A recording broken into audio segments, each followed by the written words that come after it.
Bienvenidos. Hoy vamos a meternos con un documento que es fascinante. Es la Ley 1753 de 2015. El Plan Nacional de Desarrollo de Colombia para el periodo 2014-2018. Exacto, el que se llamó Todos por un Nuevo País. Pero más que leer una ley, lo que queremos hacer es como desarmar el motor de un país en un momento clave, ¿no? Totalmente. Es que esa es la metáfora perfecta.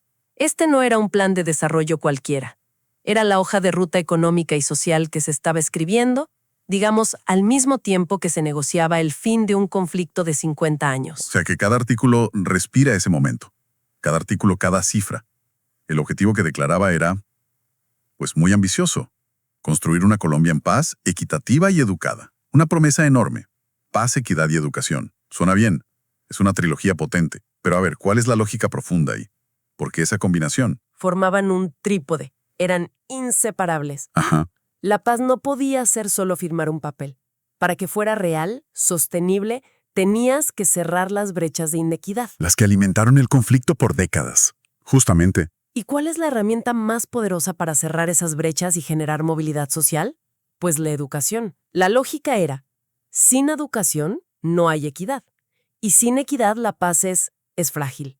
Entiendo. No son tres metas separadas, sino una sola meta con tres caras. Ahora, una visión así necesita mucho combustible. Muchísimo. El plan hablaba de una inversión pública de más de 700 billones de pesos de la época.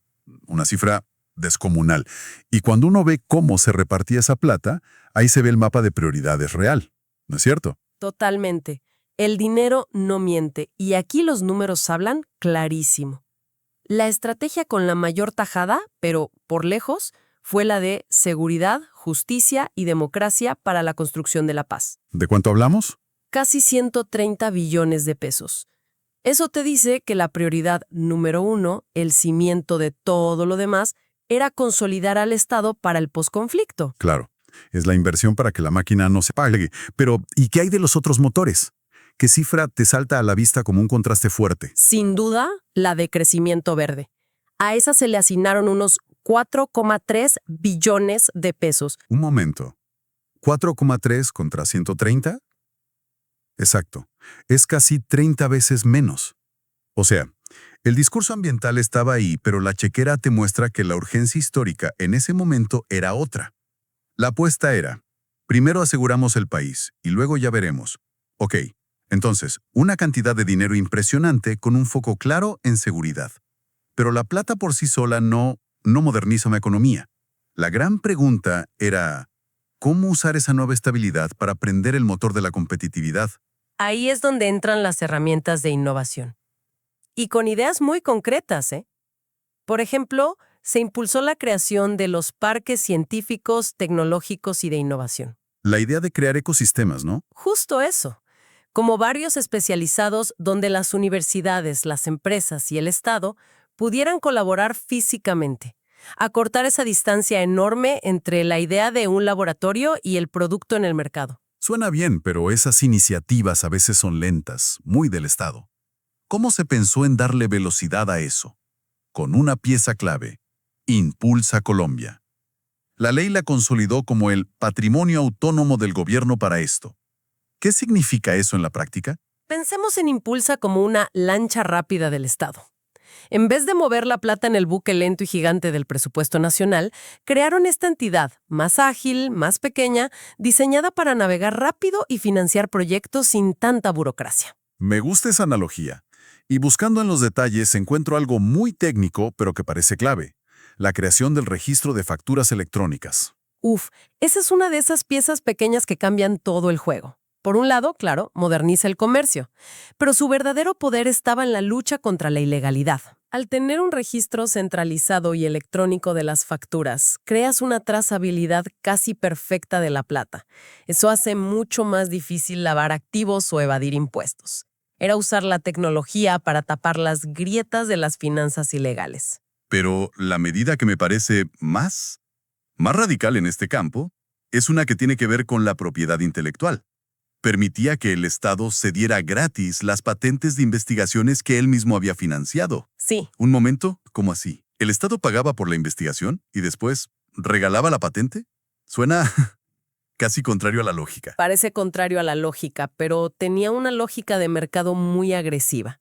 El diagnóstico era que miles de investigaciones brillantes, pagadas con plata pública, se morían en las estanterías de las universidades. Claro, se convertían en tesis que nadie leía. Exacto. El Estado era dueño de la patente, pero no sabía qué hacer con ella. No sabía cómo convertirla en un negocio. Entonces la ley dijo, a ver, hagamos una apuesta radical. Yo, Estado, pongo la plata para la idea. Si usted, investigador, la convierte en un producto real, en una empresa, quédese con la patente. Es suya. Era un incentivo tremendo. ¿Y qué pasó? Funcionó. Generó las dos cosas. Por un lado, sí dinamizó la transferencia de tecnología. Se crearon varias spin-offs universitarias con este mecanismo. Pero por otro lado, claro, se abrió el debate sobre si el Estado estaba regalando activos públicos. Claro, la filosofía del plan era muy clara. Es mejor tener el 0% de algo que funciona que el 100% de algo guardado en un cajón. Ok, ya vimos la apuesta económica.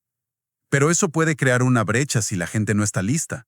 ¿Cómo intentó el plan que este nuevo país fuera para todos? ¿Qué hizo en educación concretamente? Aquí es donde vienen las apuestas más estructurales.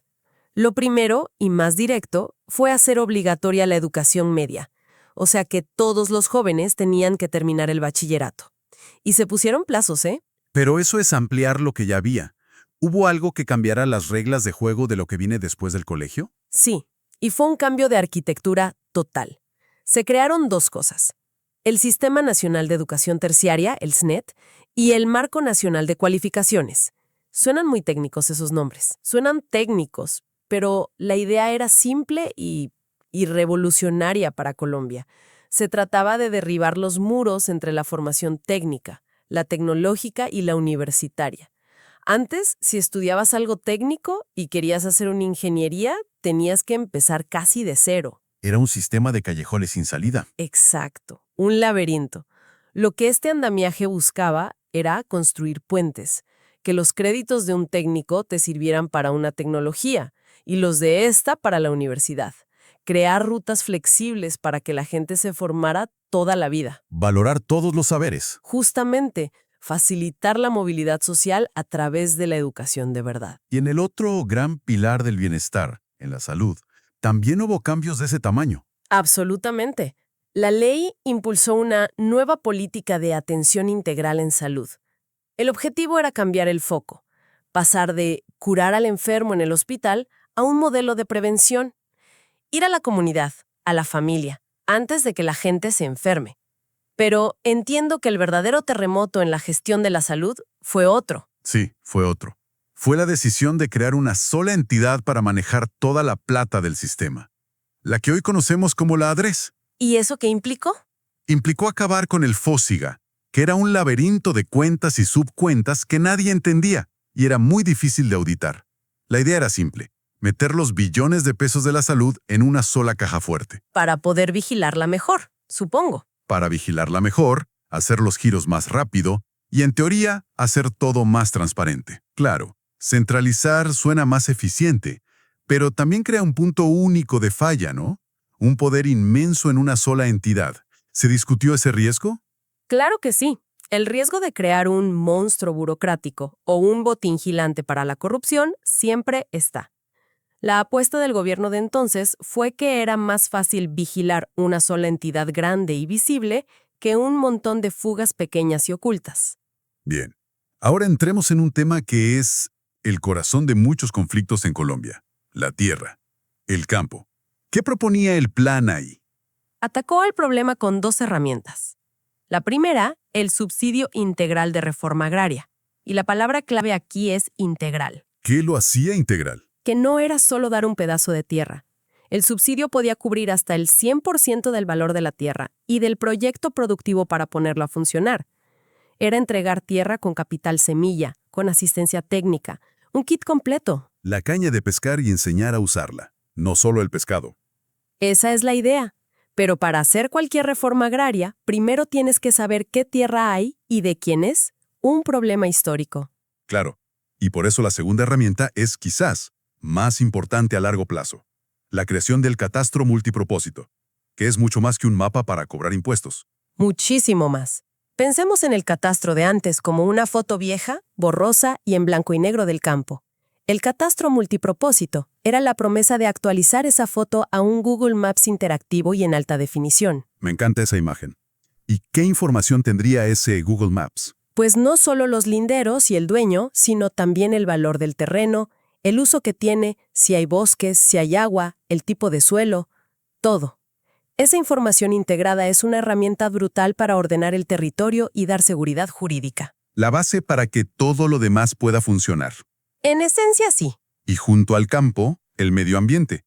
Ya dijiste que la inversión en crecimiento verde no era la más alta, pero ¿hubo medidas contundentes en la ley? Sí, y aquí la ley no se anduvo con rodeos.